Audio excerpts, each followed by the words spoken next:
Hello. Today's travel tracker tip is for the trip approver.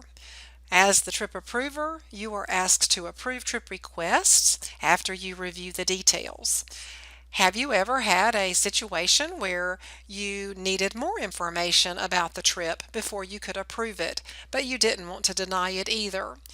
And you wondered, how can I get a little more information about this particular trip request? Well, we've got an answer for you. Did you know that you can send an email from the trip request form that can get more information from the requester or anyone else in the district perhaps that may be able to provide that information? Sending an email from the trip request is very easy. Let me show you how.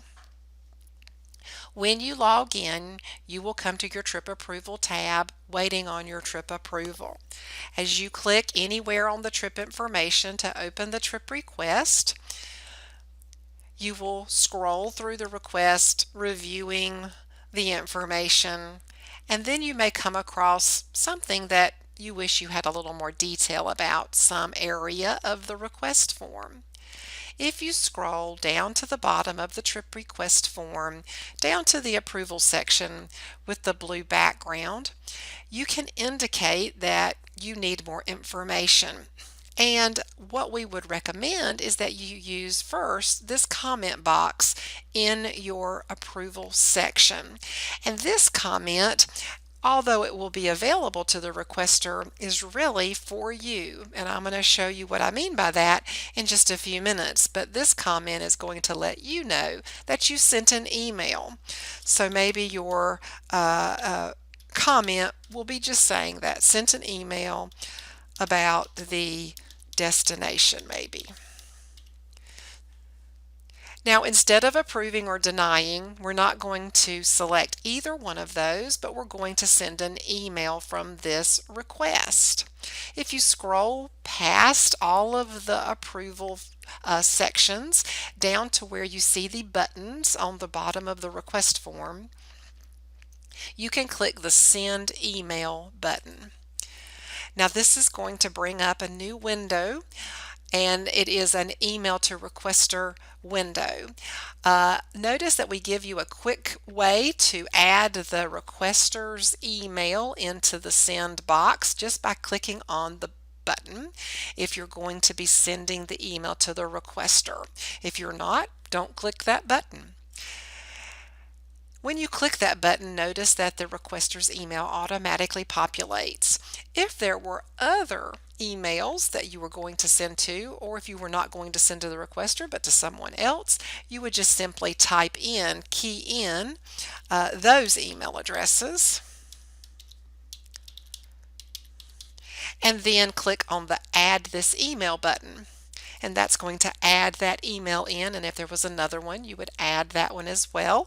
If for some reason you put the wrong email addresses in, you have a button to quickly remove those emails. The rest of the window is just like sending an email. There's a subject line, and you can put in whatever the subject is, maybe more info about the destination, and then type your email to the teacher.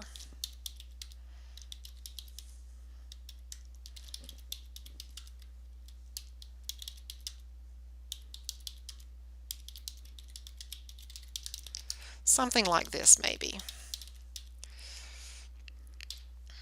And then simply send that email by clicking Send Now, and that window will go away. And now that email has been sent for the requester. Now, once you send the email, an audit log will be started, and you will be able to see any emails that you have sent from this particular request, and the email audit log is here. If there's nothing showing, you can click the refresh button to make sure that you've got all of the most recent information and data that has been sent from this particular request. Notice in the audit log you have a subject here that says need more, or you have a subject for whatever your subject of your email was. You can click on that and it will bring up the email that you sent. Here's mine. There's the email that I sent. So I'm actually seeing other emails of who sent those.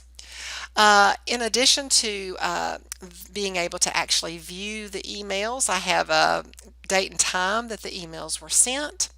I also have a history of who sent the emails, and then notice the little envelope icon. If I hover my mouse over that, I can see just the message. So that's all right there, very handy. I can see who the email was sent to. And then notice there's a reply button. So if, for example, when you get your email back from the requester or whoever you emailed, then that email answer, the reply, is going to be in this thread, in this audit log, so you'll be able to see the conversation.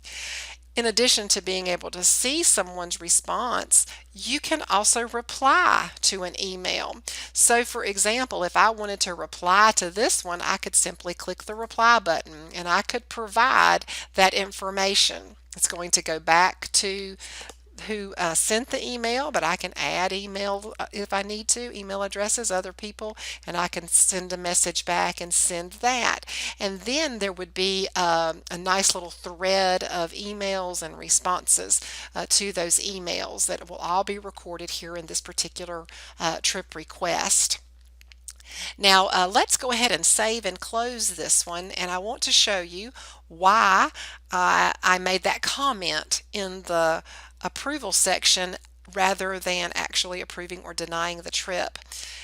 The reason for that is, as the requester, I need to know why certain trip requests are still in my list. And as I'm scrolling through, I can see this little comments box here and a little icon showing the little yellow speech box.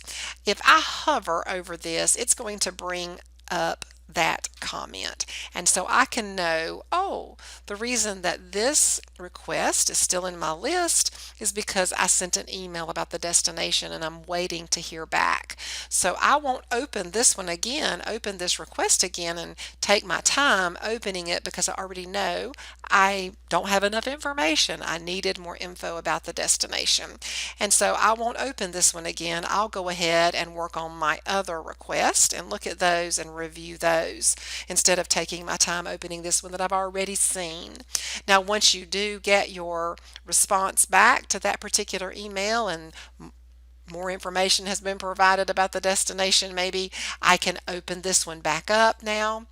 I have my answer. I know the details that I needed, and I can scroll down and go ahead and approve this particular trip once I've gotten my answer. And I've approved it, and now I can click my save and close.